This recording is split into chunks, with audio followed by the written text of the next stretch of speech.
only in the first month of the 2024 NFL season, but it's already not too early to stick a fork in 10 of the 32 NFL teams. This is how your season starts. You basically don't want to watch anymore, and we're not even a couple weeks into the season.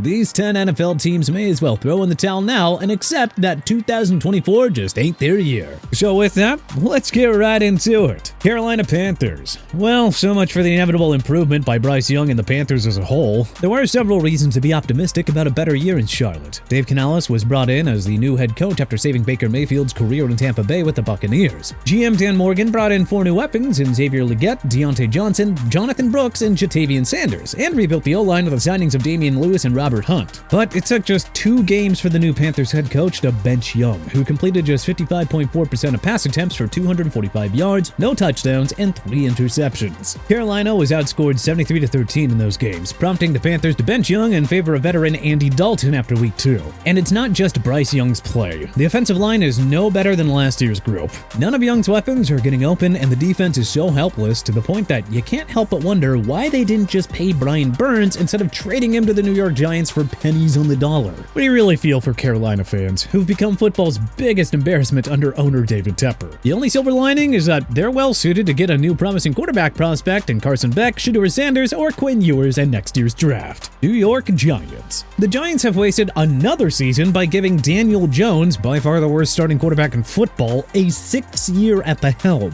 What can we say? I guess, hey, find someone who loves you the way that the Giants organization loves lackluster quarterback play. And don't say you didn't see this coming, Big Blue fans. The team let Saquon Barkley walk for nothing in free agency, leaving DJ without the one game-changing weapon who would semi-make up for his limitations. I have a tough time sleeping if Saquon goes to Philadelphia, I'll tell you that. The offensive line is no better than the wretched unit that we've seen in the Meadowlands for years, and the defense somehow has not improved despite the offseason additions of star pass rusher Brian Burns. Not only is Daniel Jones out of here once the offseason begins, but you're allowed to question if head coach Brian Dable and GM Joe Shane are the right guys in charge. I mean, it's kind of weird to willingly jeopardize your jobs for a bottom-tier QB like Jones. Like Carolina, there's only one silver lining here for Giants fans. They're virtually assured an early pick that'll allow them to get a new quarterback. Denver Broncos. Expectations were pretty low for the Broncos this year following the departures of Russell Wilson, Jerry Jeudy, and Justin Simmons. But alas, after a disappointing 0-2 start, it became obvious rather quickly that this would especially be a long year in Denver. John Payton's decision to retain Vance Joseph as defensive coordinator has blown up in his face, as expected.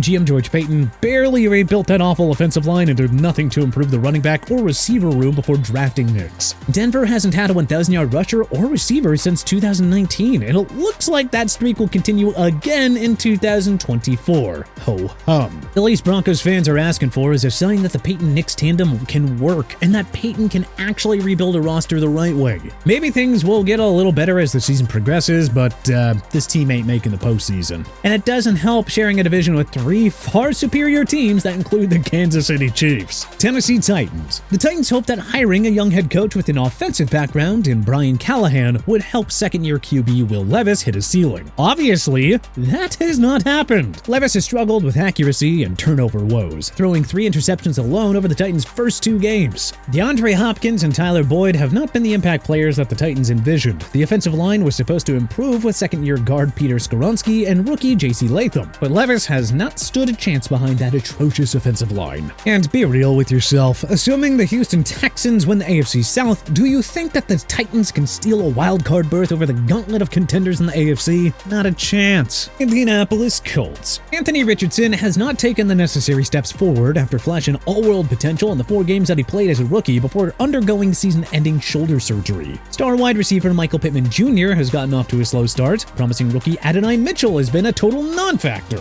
And then the front 7, which is supposed to be a strength, has already been hit with 2 brutal injuries. Damson Abukam is out for the entire year with a torn Achilles tendon, and all-pro defensive tackle DeForest Buckner played 2 games before hitting the injured reserve. Not exactly ideal, considering that the Colts were gashed for 261 yards in week 2 to the Jordan Loveless Green Bay Packers. And believe us, that schedule's only about to get a whole lot tougher. So may as well stick a fork in the Colts, who won 9 good games last year with Gardner Minshew as their main quarterback. Expectations were much higher for Steichen's group this year, but you can't start 0-2 in a tough AFC conference and then expect to compete for a wildcard berth. New England Patriots. Nobody expected much of the Patriots in year one of the post-Bill Belichick era. Rookie head coach, rookie GM, promising rookie quarterback learning on the sidelines in favor of journeyman Jacoby Brissett. Not to mention that this Patriots offense isn't exactly, well, filled with game-changing weapons. The Patriots' Week 1 upset of Joe Burrow and the Cincinnati Bengals may go down as the highlight of their season.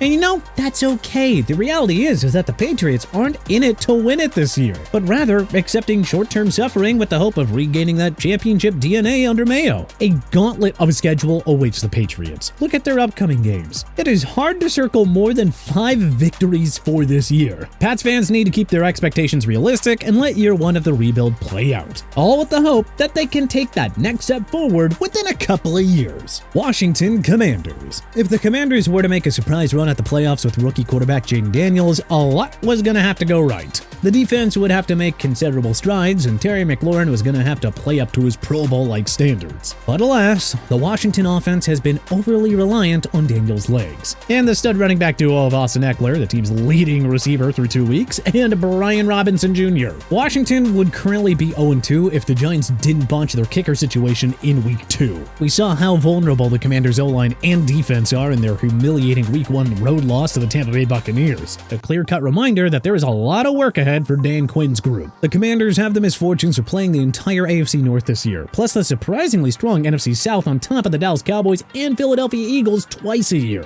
Washington needed its offense or defense to emerge as a juggernaut in order to have a chance. Neither has happened. And with the Commanders' top veteran players underachieving early, it's clear that year 1 of the Daniels era won't be as electrifying as Robert Griffin's 2012 rookie year in DC. Jacksonville Jaguars. Well, so much for the Jaguars bouncing back after an awful second-half collapse a year ago. This team is stale and broken despite elite talent on both sides of the ball. And there would be no shock on this end if Doug Peterson were fired by the midway point of the season. There's just far too much talent for this team to be sluggish and unimaginative on offense. Most teams would dream of an offensive nucleus as the one of Trevor Lawrence, Brian Thomas Jr., Christian Kirk, Evan Ingram, Gabe Davis, and Travis Etienne. But for whatever reason, the Jaguars' offense looks even worse than the one that endured a 2-month power outage over the final stretch of 2023. And there is nothing to convince us that something is about to change. The Texans already look poised to run away with the AFC South, and the Jaguars don't inspire confidence as a potential wildcard team over the likes of the Steelers, Ravens, Bengals, Jets, Bills, or Chargers. And their schedule from here on out is one of the toughest in all of football. There are no more than 3 should-win games on their schedule, meaning something in the 7 to 8 win range is far more likely than a return to the postseason. Los Angeles Rams.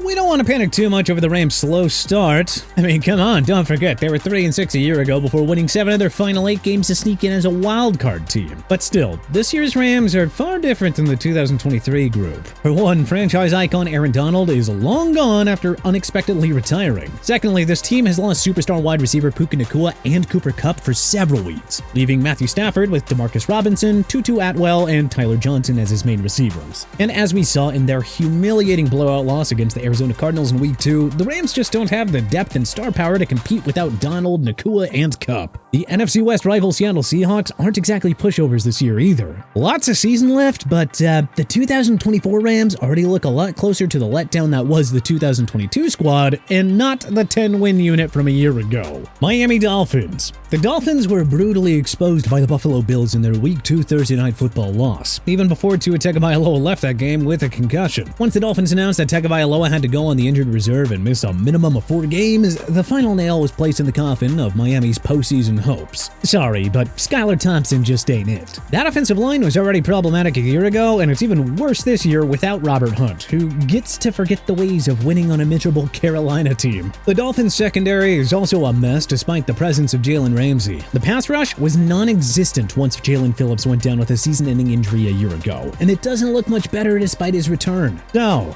the entire defense is a mess, and Tagovailoa is missing at least 1 month of action. And to think the Dolphins are trying to hold off the Bills Bills and Jets for the AFC East crown. Yeah, no, that's just not happening. Week 1 was fun, but the Dolphins are now done. See you again in 2025. But hey, which other NFL team seasons are already over? Do you agree with our list? What would you change about it? Let us know in the comment section below. If you like this video and learned a thing or two, then hey, clicking that like button helps us out a ton. And you know, we really appreciate it. If this is your first time coming around to TPS though, then hey, subscribing is a great idea because we put out videos like this every single day. But as always, thanks for watching and we'll see you guys next time.